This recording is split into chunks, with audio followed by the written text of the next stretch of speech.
The boy came out of the smoke like something spat up by the mountain itself, his horse foundering, his shirt dark and wet on one side in a way that had nothing to do with the river.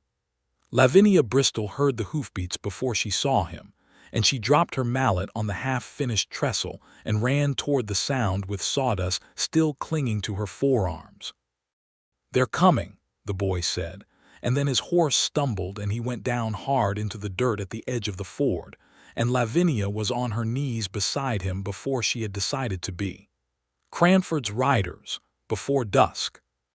They mean to burn he coughed, and there was blood on his teeth, and his eyes rolled white for a moment before finding her face again.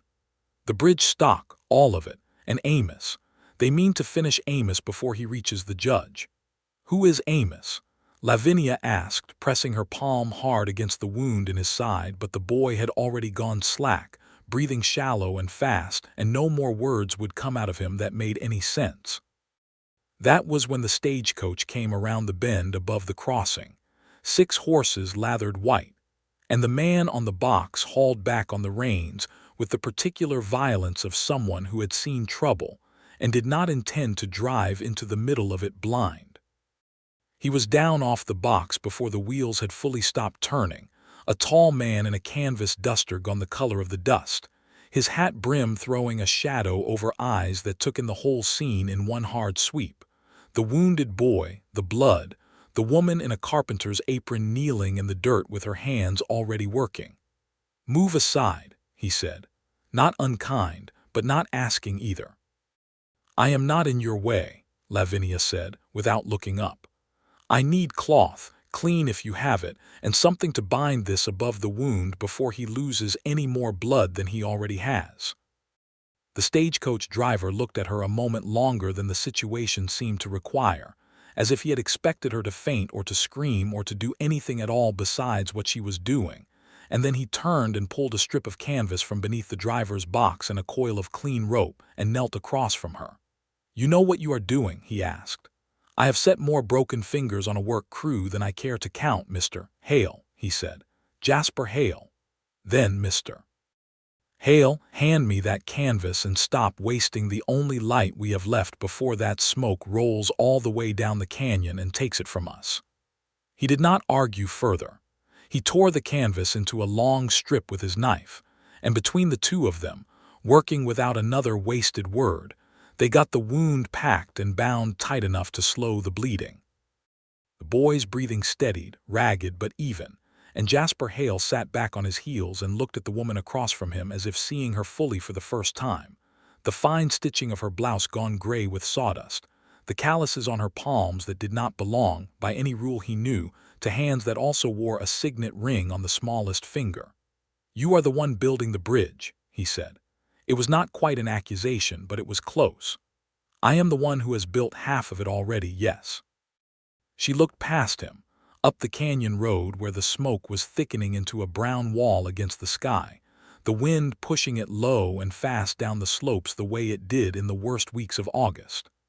"And unless I am mistaken, Mr. Hale, we have perhaps 2 hours before whoever shot this boy arrives to finish whatever business he interrupted." Jasper Hale stood, and for a moment the old grief that lived behind his eyes flickered forward, quick as a struck match, before he pushed it back down where he kept it. "Cranford," he said, half to himself. 3 winters and that man is still finding new ways to bury people. Who is Amos?"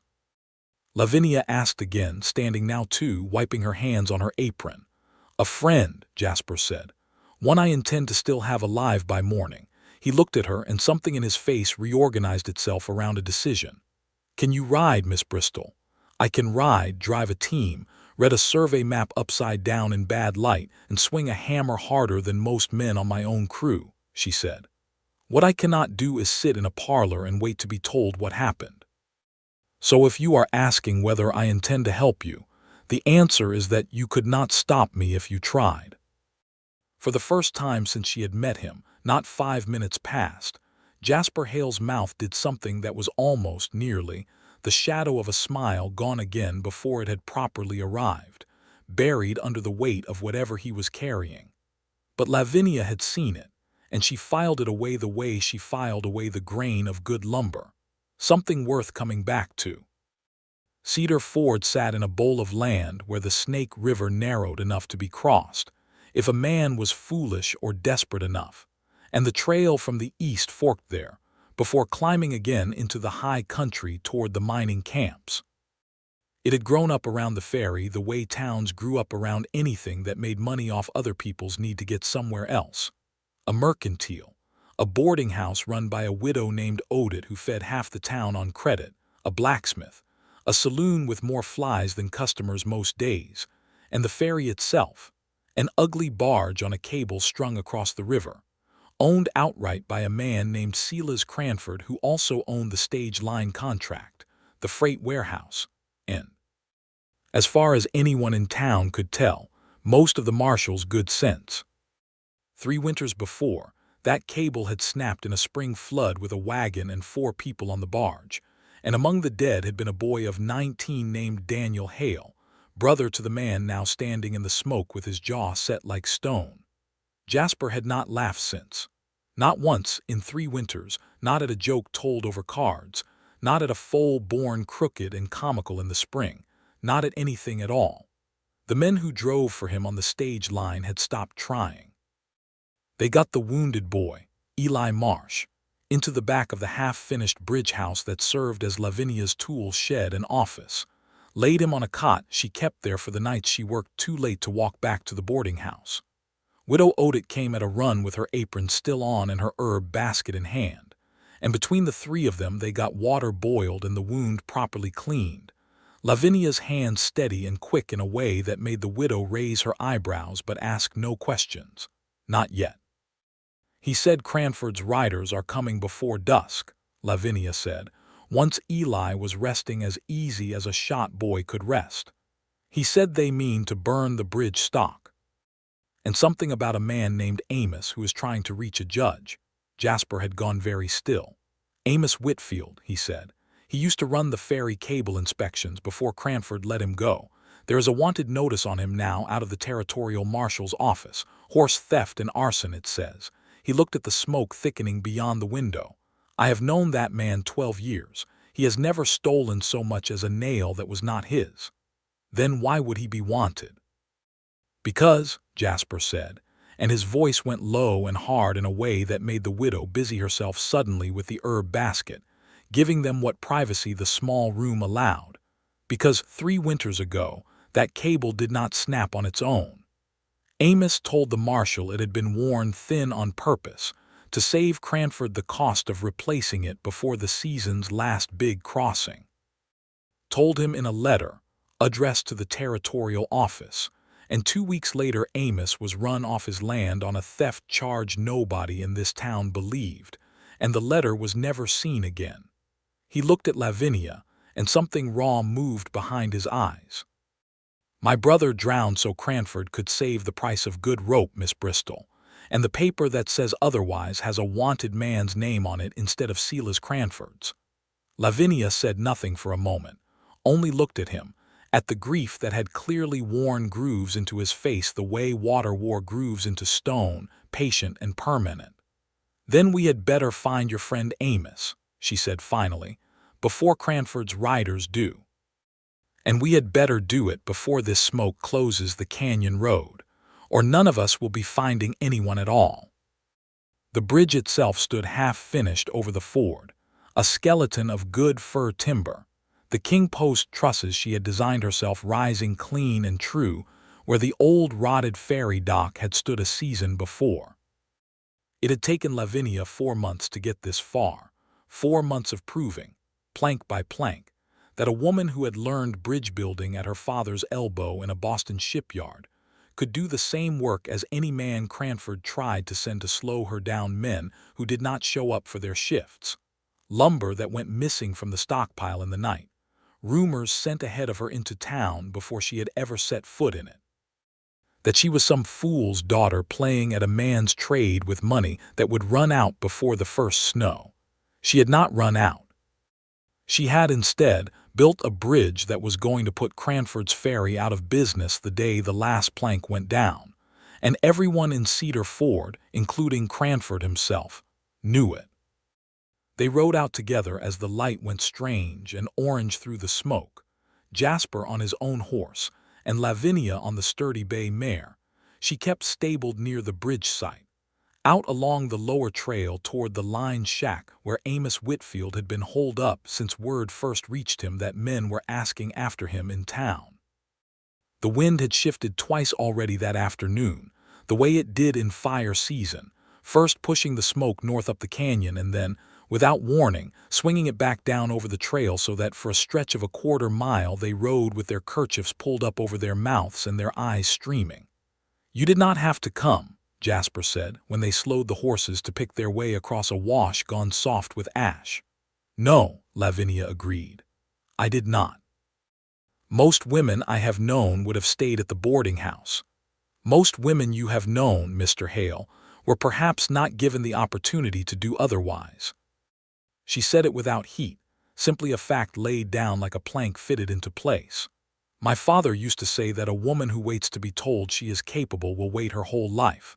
I decided a long time ago I was not interested in waiting." He glanced sideways at her, and there was something in his expression she could not quite read, yet not quite doubt anymore, but not yet trust either. Somewhere between the two, the way a beam looked before it had been properly tested under load. They found Amos Whitfield in the line shack exactly where Eli had apparently intended to lead any help that might come.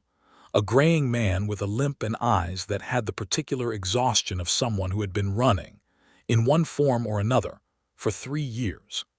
He had a canvas satchel clutched to his chest like it held his own heart inside it, and when Jasper came through the door, he nearly put a bullet through him before recognizing the voice that called his name. "Jasper Hale," Amos said, lowering the old pistol with a hand that shook. "I heard you'd taken up the northern run. Didn't expect to see you here." "Didn't expect to be here," Jasper said. "Eli made it to the crossing. He is alive but shot, and Cranford's men cannot be far behind him." Amos's face went gray under the dust. "They found him before he could reach the judge in Silver Creek." He looked at the satchel in his hands as though it had become suddenly heavier. "I have the original letter in here, Jasper. The real one in my own hand that I sent 3 years back. Cranford's man at the land office kept a copy instead of forwarding it, thinking to use it against me later if he ever needed leverage. Eli found it going through old files 2 weeks ago when Cranford had him doing inventory at the warehouse. That is the real crime, if anyone in this territory still cares to know it. Not horse theft. Cranford paid to have that fool notice printed up specifically to make sure nobody would listen to a wanted man's word over a respectable businessman's." Lavinia stepped forward into the lamplight, and Amos looked at her with open surprise. "Who is this?" "Lavinia Bristol," Jasper said, before she could answer for herself, and there was something almost like respect creeping into how he said it now. "She is building the new bridge, and she has more nerve than half the men I have hauled freight with." "Then perhaps, Mr. Whitfield," Lavinia said, "you had better tell us exactly what is in that satchel, and exactly how far it is to a judge who cannot be bought, because I have watched Silas Cranford try to slow down honest work for 4 months now, and I would very much like to see him answer for something larger than stolen lumber." The night that followed was the first time Lavinia understood exactly how deep the danger ran in Cedar Ford, and exactly how much Jasper Hale had already decided to risk to see it through.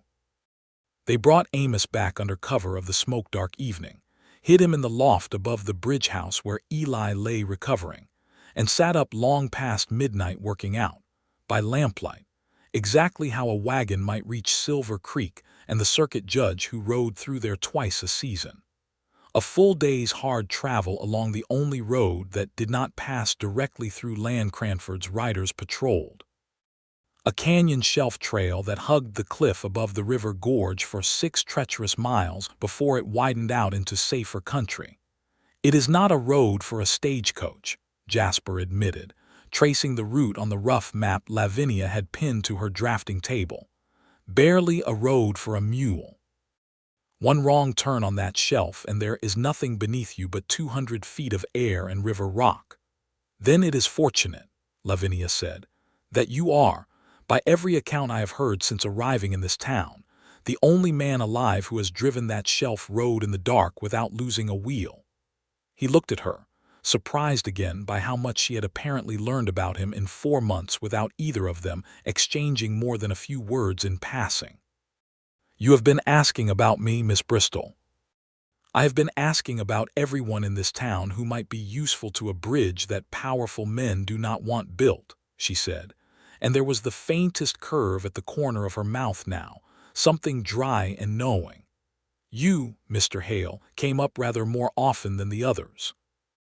It was 3 days later, with Amos and Eli both hidden and healing, the wanted notice for Amos still pinned up outside the marshal's office where any of Cranford's men could see it and feel justified, that the moment came which Lavinia would later think of as the real beginning of everything between them, though at the time it seemed like nothing more than the ordinary end of an ordinary day.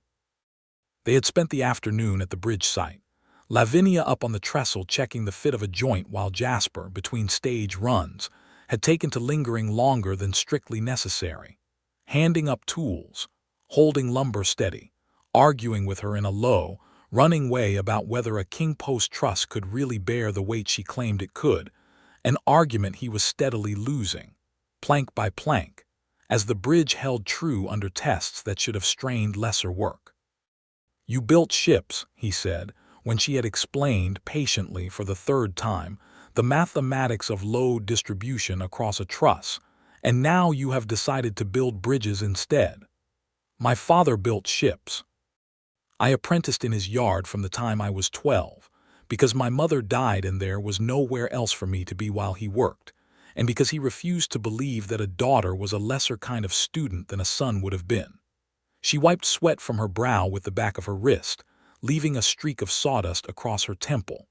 When he passed, I found there was rather less demand in Boston for a woman shipwright than there had been for his daughter helping him.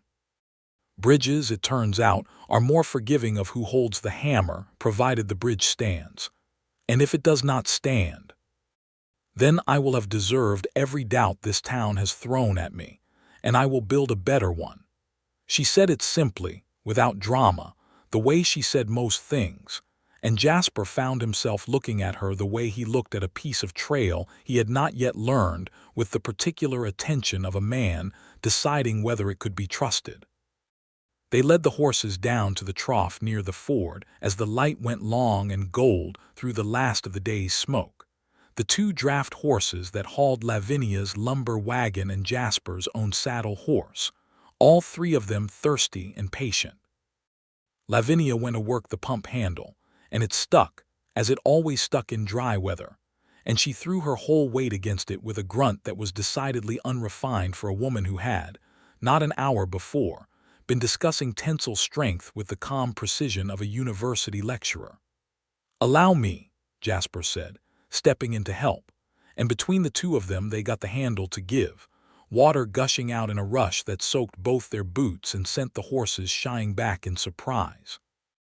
Oh, for Lavinia looked down at her ruined boots, at the water pooling dark in the dust, and then, unexpectedly, she laughed, a bright, startled sound, entirely without pretense, at the sheer absurdity of standing soaked to the ankle after 4 months of careful, dignified competence in front of this man who had clearly expected her to be somewhat less than she was. "Well, there goes any remaining illusion of my being a refined lady, Mr. Hale. I believe you have just watched me lose an argument with a pump handle." And something in Jasper Hale's chest, something that had been locked tight and rusted shut for 3 long winters, gave way all at once. He laughed, a real laugh, surprised out of him before he had any chance to stop it, rough and a little too loud in the quiet evening air, the kind of laugh that startled the horses worse than the water had. He laughed until he had to brace one hand against the trough, until Lavinia was staring at him with her wet boots forgotten, something soft and pleased breaking open across her face at the sight of it, and when he finally caught his breath, he looked at her like a man waking from a long sleep he had not known he was in. "I have not done that," he said, quiet now, "in 3 winters." "Well," Lavinia said, and there was nothing dry or careful in her voice now, only warmth. "I am glad the horses were not watered on schedule then. Seems a fair trade." He looked at her for a long moment, water dripping off the brim of his hat, and something passed between them that neither one of them had a name for yet, but both of them recognized as important, a door swinging open where a door had been nailed shut for a very long time.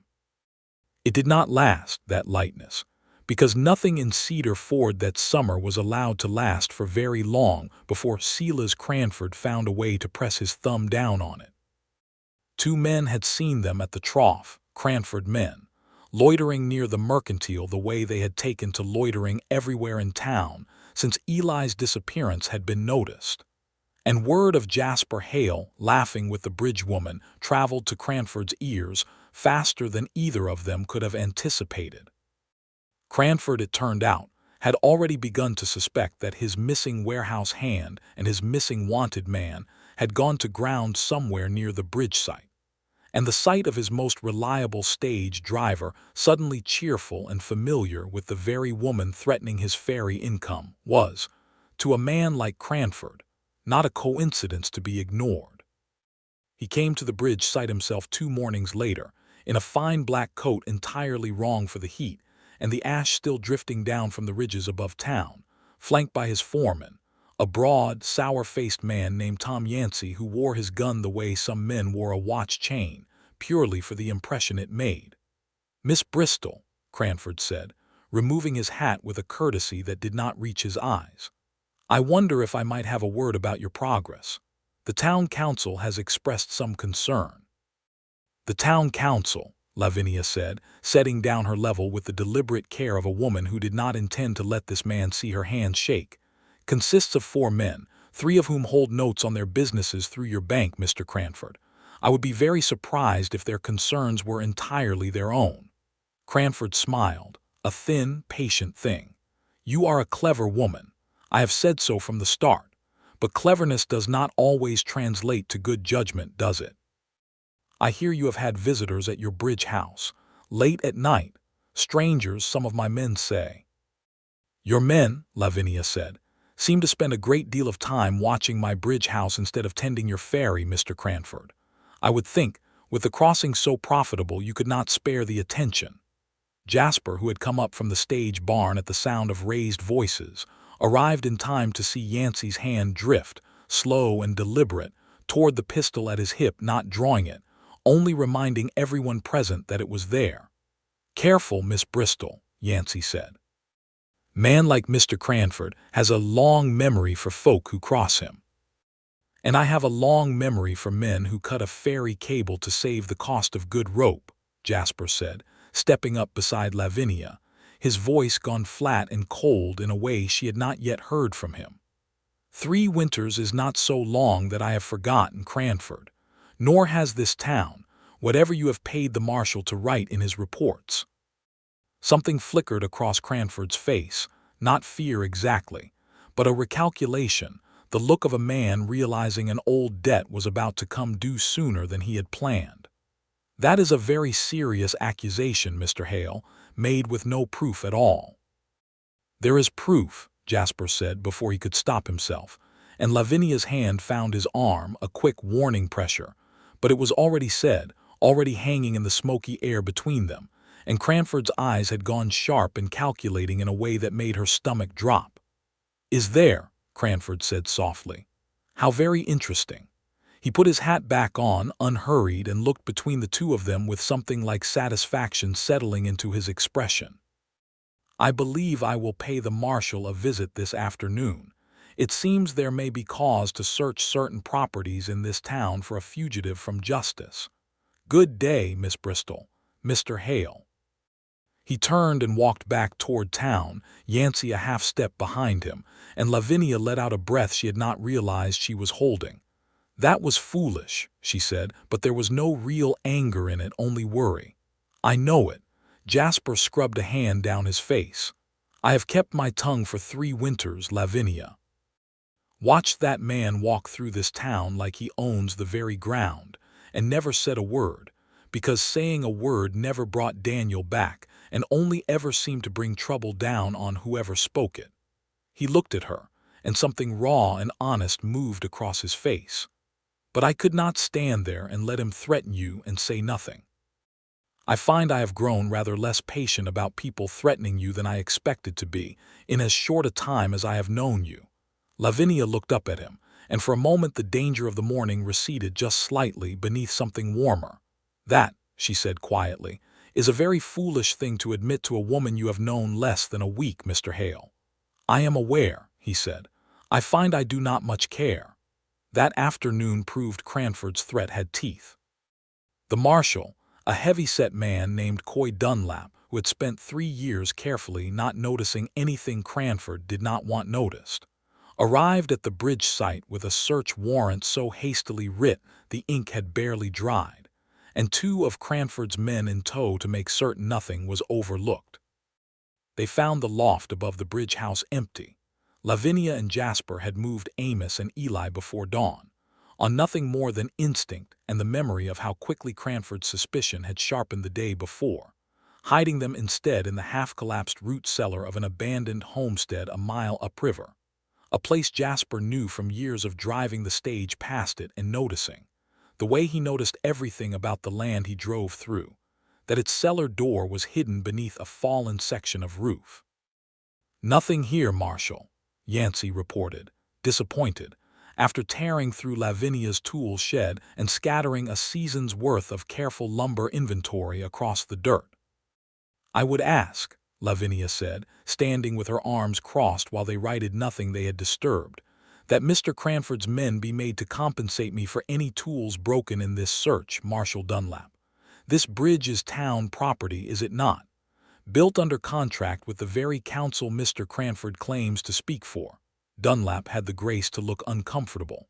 "Reckon that's fair, Miss Bristol. I'll see to it." He would not meet her eyes as he said it, and she understood, watching him, that whatever hold Cranford had over this man, it was not one he had entirely made his peace with. It was that evening, with the search behind them and Amos and Eli still safely hidden, that Jasper found Lavinia sitting alone on the half-built bridge deck, her knees drawn up, watching the last light burn orange through the smoke over the water where his brother had drowned 3 winters before. "You know this is the spot," he said, coming to sit beside her, his voice quiet. "Where the old dock stood, where the barge went down." "I did not know," she said. "I am sorry. I would have chosen another crossing point for the foundation piers if there had been one that made engineering sense." "No," he shook his head. "This is right. This is where it ought to be built if it means nobody ever has to trust that ferry cable again." He was quiet a moment, looking out at the water, dark now beneath the smoke-dimmed sky. "I used to come down here at night that first winter after, sit right about where you are sitting. I do not know what I thought I would find. Daniel, maybe. Some sign it had not really happened the way everyone said."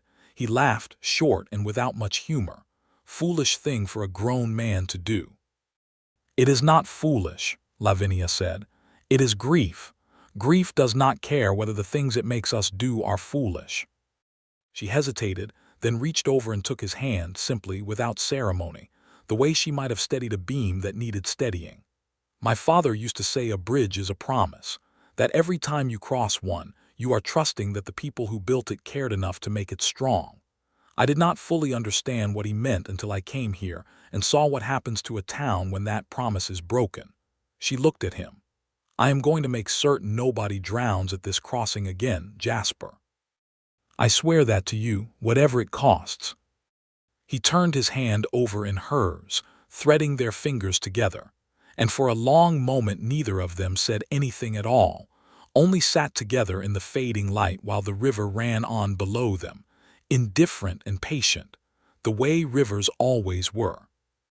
"I used to think," Jasper said finally, "that a woman who talked the way you talk, who knew all the fine words and the mathematics and the manners of some proper Boston parlor, could not possibly know anything about hard work or hard country or hard loss.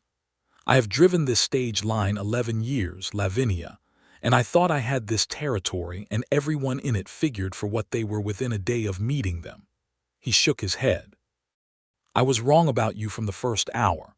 You were, she agreed, without any triumph in it. But I confess I made my own mistake about you, Jasper Hale. I took your silence for coldness. I did not understand until tonight that you were only carrying something too heavy to set down in front of strangers. I do not feel, he said slowly, as if testing the words for the first time, that you are a stranger. No, she said, I do not feel that either. They stayed there until the last light went, and when he finally walked her back to the boarding house, he did not attempt anything more than to see her safely to the door. But the way he looked at her before he turned to go told her everything his careful courtesy would not yet say aloud. The midpoint of that summer's trouble arrived 4 days later, in the shape of fire on the ridge above the canyon, and a warrant with Jasper Hale's name freshly added to it. Cranford, it turned out, had spent those 4 days doing exactly what a man of his resources could do when thwarted. He had ridden to the county seat himself, greased the palm of a deputy territorial marshal with more coin than principal, and returned with a document declaring Jasper Hale wanted for questioning in the harboring of a known fugitive, on the sworn word of Tom Yancey, who claimed, falsely, but persuasively, backed by Cranford's money, to have seen Amos Whitfield enter the stage barn under Jasper's protection. It was Widow Odette who brought the news, breathless, having heard it from her nephew who clerked at the marshal's office. They mean to arrest you tonight, Jasper. Dunlap does not want to do it. I could see that plain on his face when my nephew told me, but Cranford has him boxed in tight as a nailed crate. Then we do not have until tonight, Lavinia said, already moving toward the root cellar where Amos and Eli waited, her mind working fast and clear the way it worked when a beam was found rotten, and the whole structure needed reassessing before it could bear weight again. Amos has the letter. We were going to wait until Eli was strong enough to travel, but we cannot wait any longer. If they arrest Jasper, they will search everywhere, and they will find that letter, and Cranford will burn it before anyone honest ever reads it. Silver Creek is a full day's ride the safe way, Jasper said. There is no safe way tonight, not with the wind pushing that fire down off the ridge the way it has been since noon. Then we take the canyon shelf, Lavinia said. Jasper stared at her. Lavinia, I have told you what that road is. In good light on a horse in dry weather, it is dangerous. In a wagon at night with smoke rolling down the gorge and fire on the wind. And what is the alternative? She asked, and there was nothing soft in her voice now. Only the hard clarity of a woman who had already run every calculation and found only one answer standing. We wait here for the marshal to arrest you, for Cranford to search this cellar at his leisure, for that letter to disappear the way the first one did 3 years ago. Amos told us himself, Jasper. Cranford burned the original once already. He will not hesitate to see this copy burned too, along with anyone standing near it. Jasper looked at her for a long moment, and she watched him do what she had come in the past week to recognize as his particular way of thinking, not slow exactly, but thorough, weighing every possible outcome the way he weighed a river crossing before committing a team of horses to it. If we go, he said finally, we go in the light freight wagon, not the stage. Lighter, better balanced on the turns, and I drive. I have taken that shelf 11 times in my life, always in daylight, always dry. I have never taken it at night in smoke with a fire behind us. I will not lie to you and say I know exactly what we are riding into. I know, Lavinia said. I am riding into it with you regardless. They loaded Amos and Eli into the wagon bed under a canvas tarp within the hour, the satchel with its precious letter tucked inside Amos's coat where no jolt of the road could shake it loose. And as the light failed and the smoke thickened into a bruised orange dusk over the ridgeline, Jasper Hale took up the reins of the freight wagon and turned the team's heads toward the canyon road, with Lavinia beside him on the box, her carpenter's hands wrapped tight around the seat rail. And the whole weight of what they were attempting settling cold and clear between them. The canyon shelf road ran along the face of the gorge 100 feet or more above the river, in places barely wide enough for the wagon's wheels to clear the drop on one side and the sheer rock wall on the other. And in the smoke-dark evening, with the wind gusting unpredictably down off the burning ridge, it was very nearly as bad as Jasper had feared. Ash fell like gray snow across the horses' backs. The fire itself was not yet close enough to see flame, but the glow of it pulsed dull orange against the smoke to the north, and every so often a gust would carry the smell of it, hot and resinous, strong enough to sting the eyes. They had not gone 2 miles along the shelf when they heard the riders behind them, Cranford's men, or the marshals.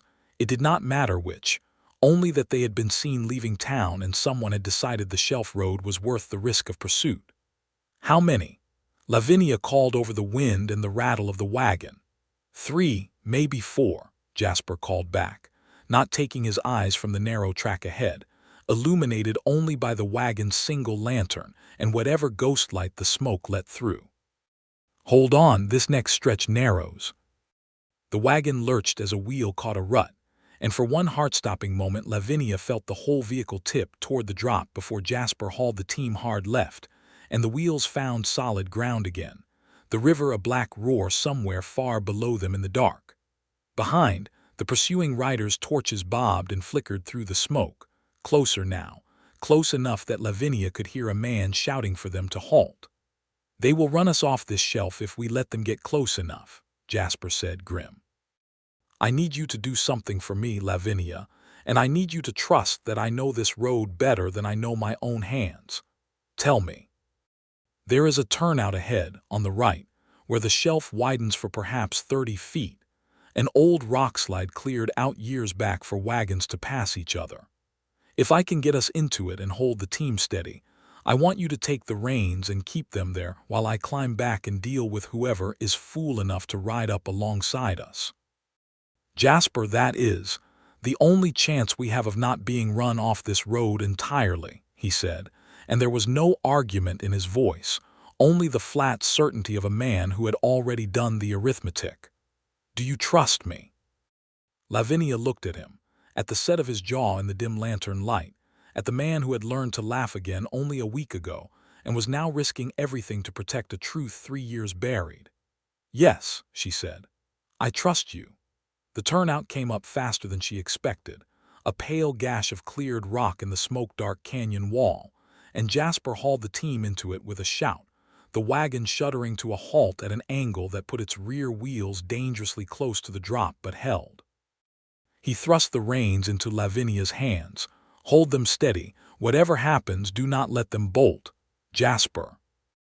But he was already climbing back over the seat, into the wagon bed where Amos was sitting up now, pistol in hand despite his weakened state, and the 2 men positioned themselves at the tailgate as the first of the pursuing riders came into view around the bend, torch held high, revealing Tom Yancey's broad, sour face twisted into something like triumph at having caught them. "End of the road, Hale," Yancey called. "Hand over the letter and the 2 of you can ride back to town without any trouble." "Funny," Jasper called back, his voice carrying clear and hard over the wind, "given that you are the one who has been lying to a territorial marshal about what you saw in my stage barn." Yancey's horse pranced nervously at the narrow footing, and behind him, Lavinia could see 2 more riders bunched up on the shelf, unable to pass each other in the tight space, which she understood, with sudden clarity, was exactly the advantage Jasper had been counting on when he chose this turnout. A place wide enough for their own wagon to hold steady, but not wide enough for more than one pursuer to come at them at a time. What happened next unfolded fast and rough in the dark. Yancey spurred his horse forward, reaching for the pistol at his hip, and Amos, with a steadiness that belied his injury, fired a shot into the dirt at the horse's feet, close enough to send the animal rearing back in fright and Yancey cursing, fighting for control on a shelf of rock with nothing but darkness and a 200-foot drop on one side. The horse's hooves skidded on loose stone, and for one terrible moment it looked as though both horse and rider might go over, until Jasper, without hesitation, leapt from the wagon bed onto the narrow shelf and caught the horse's bridle, hauling its head around by main strength, dragging it back from the edge even as Yancey scrambled off its back in a panic, landing hard on the rock.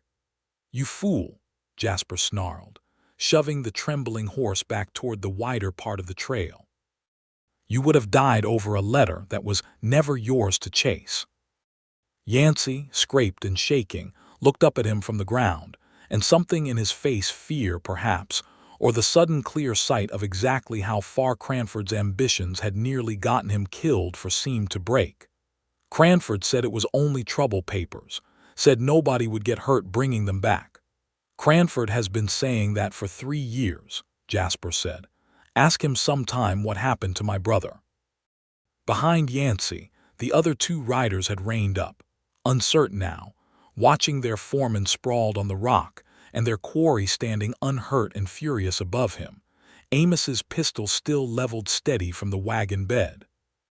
Whatever loyalty Cranford's money had purchased was not, apparently, worth dying on a canyon shelf in wildfire smoke, and after a long, tense moment, the 2 riders turned their horses and started back the way they had come, leaving Yancey to pick himself up off the rock in humiliated silence. "Go on," Jasper told him. "Walk your horse back to town, and when you see Cranford, you tell him the truth is coming to Silver Creek tonight whether he likes it or not." They did not wait to see whether Yancey obeyed.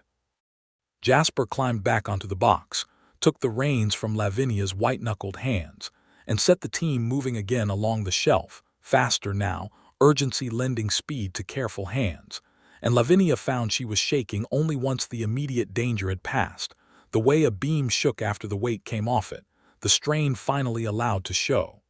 "You are bleeding," she said, noticing for the first time the dark stain spreading along his forearm where the horse's hoof had caught him in the scramble. "It is nothing." "A scratch." "It is not nothing, and I will look at it the moment we are somewhere I can see properly," she said, in a tone that brooked no argument and despite everything. The smoke, the fire glowing brighter now on the ridge above them, the road still narrow and dangerous ahead. Jasper felt the corner of his mouth twitch upward, that same unfamiliar warmth from the horse trough returning, stubborn and welcome. "Yes, ma'am," he said, and she laughed, short and startled and entirely genuine, the sound of it carrying strange and bright through the smoke-thick dark. And it was that sound, more than anything else, that seemed to steady both their nerves for the remaining miles of the shelf road. They came off the canyon trail an hour before midnight, the fire glow behind them now rather than beside, the wind mercifully having shifted the worst of the smoke back up the far ridge, and reached Silver Creek as the last lamps in the little county seat were being extinguished for the night.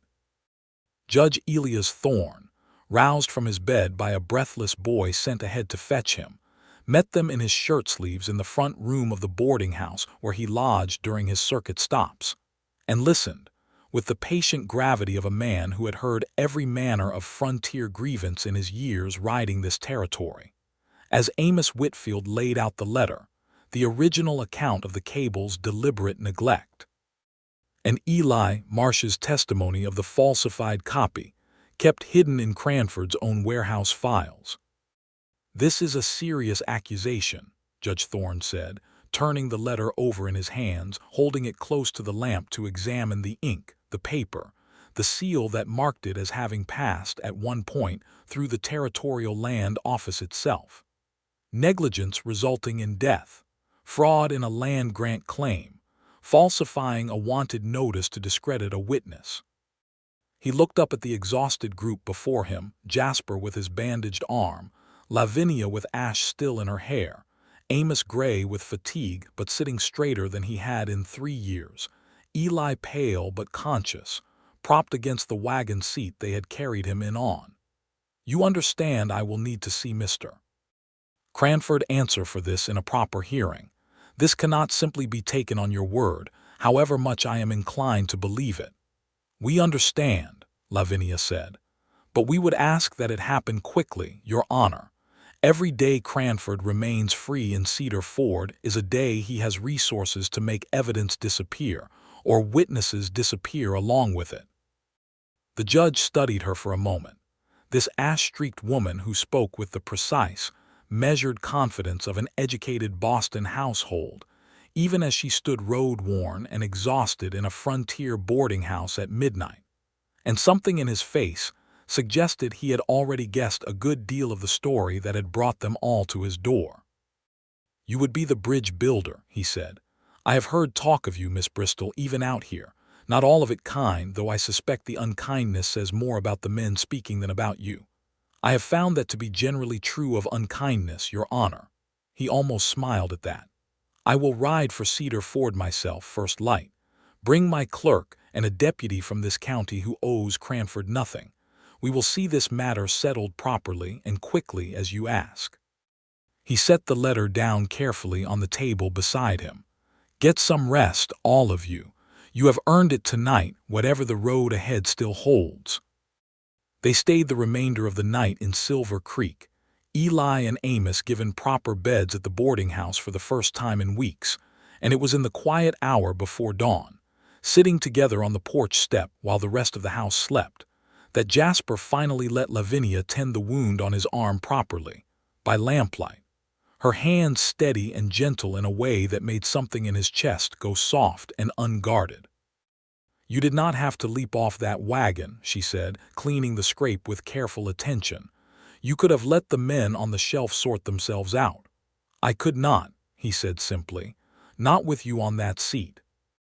Not with a horse about to go over the edge with a man on its back, whatever fool that man was for Cranford's money." He watched her work, the careful, competent movement of her hands, and something he had been holding back for days finally worked its way loose.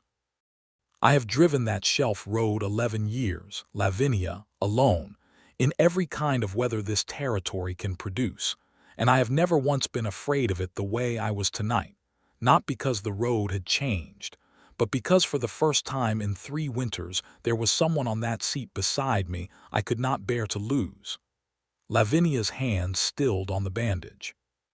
She looked up at him, and in the pale light before dawn, with the smell of smoke still clinging to both their clothes and the exhaustion of the night-etched plain on both their faces, she saw the whole of what he was offering her, not the careful courtesy of the past week, but something larger and more frightening and more true. "I did not come to this territory looking for anything of the kind," she said quietly. "I came to build a bridge and prove to my father's memory, and to myself, that I could finish what I started without a man's name standing over mine on the contract. I did not plan for a stagecoach driver who had not laughed in 3 winters to become the thing I thought about more than the trusses and the joints and the load calculations." "And now?" Jasper asked, his voice rough. "And now," she said, "I find I think about you rather more than is convenient for a woman with a bridge to finish." She reached up, brushing a streak of soot from his jaw with gentle fingers. "I think I have fallen in love with you, Jasper Hale, somewhere between the horse trough and this canyon road, and I am rather annoyed about the timing of it, given everything else we still have to survive." He caught her hand against his jaw, held it there, and the look on his face was one she had not seen from him before, not grief, not caution, but something open and unguarded and entirely hopeful. "I have loved you," he said, "since you laughed at that pump handle and made me remember what my own laugh sounded like. I did not have a name for it then. I have one now." He leaned forward, slow enough to give her every chance to pull away, and when she did not, he kissed her, gentle and certain, there on the boarding house porch step with the last stars fading into a smoke-hazed dawn, and Lavinia felt something settle inside her that had been unsettled since the day her father died, and left her alone to prove her own worth to a world determined not to see it. They rode back into Cedar Ford 3 days later alongside Judge Thorne's small procession, the judge himself, his clerk, a deputy from Silver Creek County with no debts owed to Cranford, and Amos Whitfield riding openly now, no longer a fugitive but a witness, the letter safely in the judge's own possession. Word had traveled ahead of them, as word always did in a territory where news moved faster than any horse, and the town's main street was lined with more people than Lavinia had seen gathered since she arrived, drawn by curiosity and the particular electric anticipation of a town that suspected, finally, that its worst-kept secret was about to be dragged into daylight. The hearing itself took place in the largest room the town possessed. The saloon cleared of its tables for the occasion, and it did not take long, once Judge Thorne began laying out the evidence, for the truth to unravel entirely.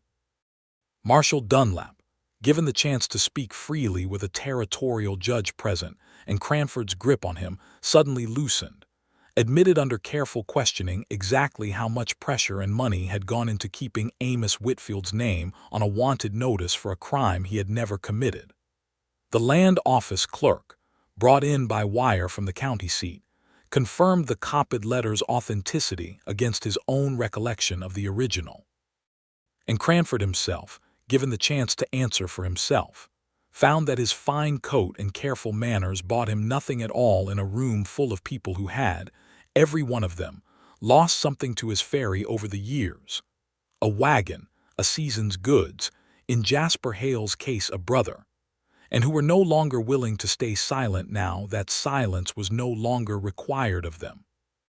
"You will forfeit the ferry concession," Judge Thorne said, once the hearing had run its course and the outcome had become as inevitable as a beam giving way under too much weight. "The land grant fraud alone is sufficient cause, and I have no doubt further inquiry will reveal more, once people in this town feel free to speak without fear of your retaliation. You may consider yourself fortunate, Mr. Cranford, that a charge of manslaughter is more difficult to prove after 3 years than a charge of fraud. I would not advise testing that fortune by remaining in this territory." Cranford left Cedar Ford within the week, his warehouse and ferry concession seized pending settlement of the fraud judgment, Yancey having already fled north rather than face further questioning about the canyon shelf pursuit.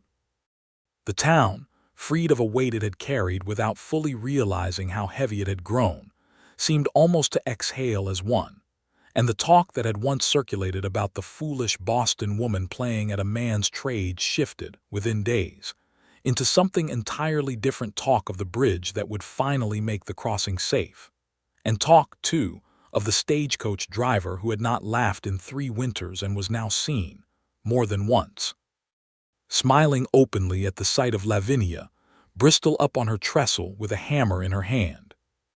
It took another 6 weeks to finish the bridge, working now with a full crew of townsmen who no longer needed to be shamed into cooperation, the last of the smoke season burning itself out over the ridges and the first cool nights of autumn creeping down into the canyon. Lavinia oversaw every joint, every truss, with the same exacting care she had brought to the project since the first day, and Jasper, between his regular stage runs, spent every spare hour he had working alongside her, learning the language of joints and load-bearing the way she had once learned the language of the canyon roads from him. On the day of the bridge's completion, the whole town gathered at the crossing to see the first wagon roll across it, not Cranford's dangerous ferry, but solid, honest timber standing true above the water where Jasper's brother had drowned 3 winters before. Widow Odette had organized a proper celebration, tables of food laid out along the riverbank, and even Marshal Dunlap, who had kept his post after a somewhat humbled reckoning with the judge, came to shake Lavinia's hand and admit, in front of the gathered crowd, that he had misjudged her from the start.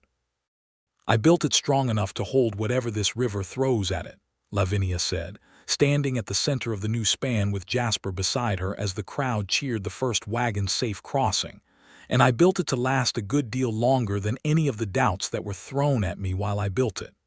"You built it," Jasper said quietly just for her, "as a promise, the way your father taught you a bridge ought to be built." "I did."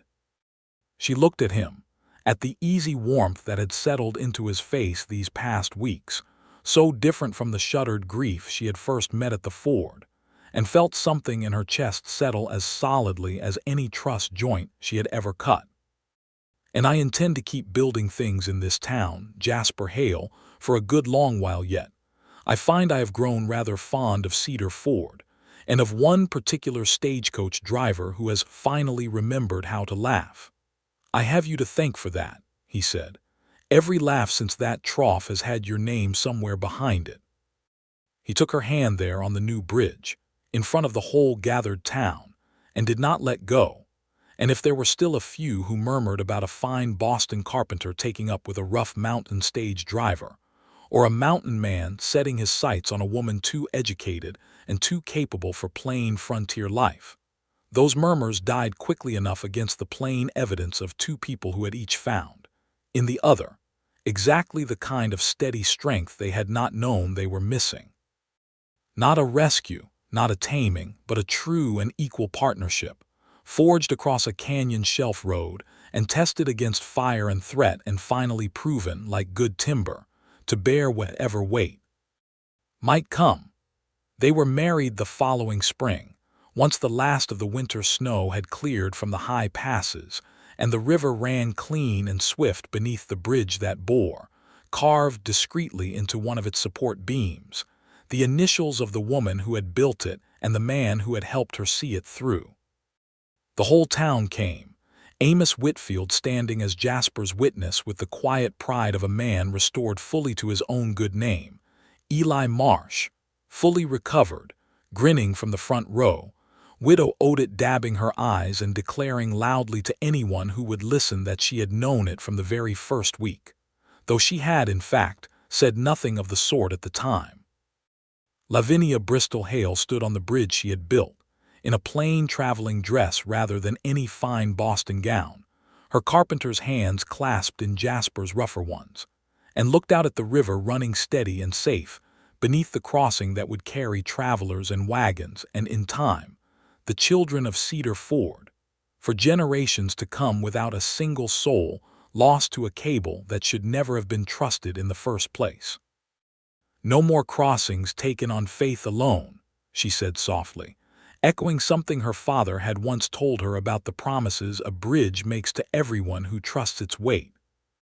"No more," Jasper agreed, and this time when he smiled at her, there was nothing shadowed in it at all, only the clear, unguarded warmth of a man who had found, at long last, the person worth building the rest of his life beside, and who intended from that day onward to make certain the horses were always watered a little late, if it meant a little more time laughing beside the woman who had taught him how.